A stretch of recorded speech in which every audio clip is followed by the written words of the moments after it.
Hi, my name is Stephen Mazer, and I'm a financial advisor with Raymond James, and I lead Oro Wealth Management, a bespoke financial planning suite for professionals, business owners, and their families. Today I'd like to talk about tax-deductible mortgages.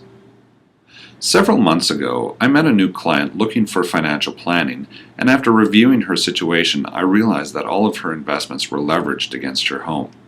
Several years ago, she was convinced that she needed more tax deductions and that her mortgage was a bad debt that could be turned into good debt by setting up a tax-deductible mortgage, or TDM. The TDM, or Smith maneuver as it is commonly known, is a way to turn your mortgage debt into a tax-deductible investment loan. Because mortgages are not tax-deductible in Canada, this is a way to restructure your mortgage into a line of credit, or LOC, that is secured to your home. You then borrow the money from the LOC to buy an improved investment. When purchasing an investment from borrowed money known as leveraged investing, you are allowed to deduct the interest cost from the loan off of your taxes. A TDM is different from a typical investment loan in that you never pay down the debt but add to it. As the principal from your mortgage shrinks, that difference is transferred to your LOC. As your LOC increases, you take that difference, invest the money, and the investment, in theory, will pay the interest of the loan. According to the people who sell the scheme, your bad debt, not tax-deductible, has been transformed into good debt, tax-deductible. Like an extended warranty, how can you lose? Let's take a look at some of the issues many people face with TDMs. First is the idea that there is such a thing as good debt. While debt is a fact of life for many of us, the only good debt, in my opinion, is the one that you don't have. Another issue with a TDM is how complex they are to set up, and that comes with a cost. In my client's case, her expenses increased over $5,000 a year even with the tax savings. Another issue is the people involved only understand their part of the structure. The lending institution doesn't know the cost of the investments.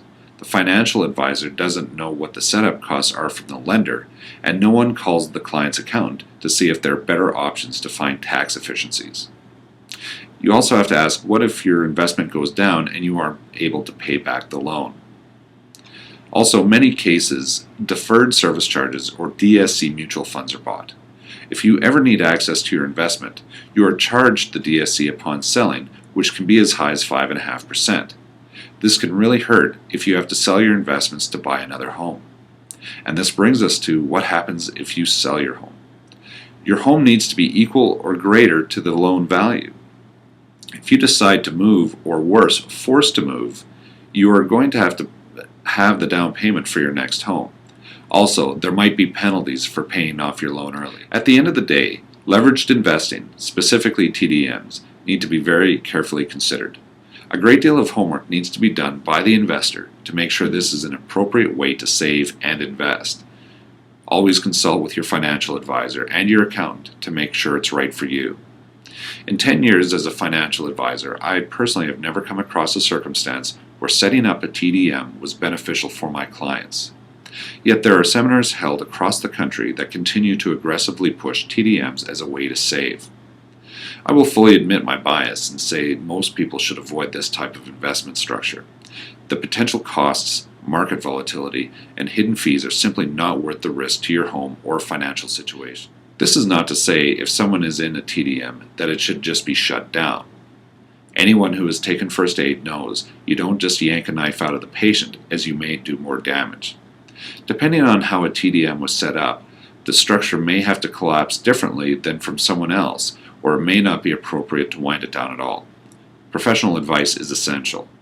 If you have questions on this or any other topic, please feel free to visit our website at www.orowealthmanagement.ca. Our contact information can be found under the Contact Us tab. You can also like us on Facebook, follow us on Twitter, as well as myself on LinkedIn.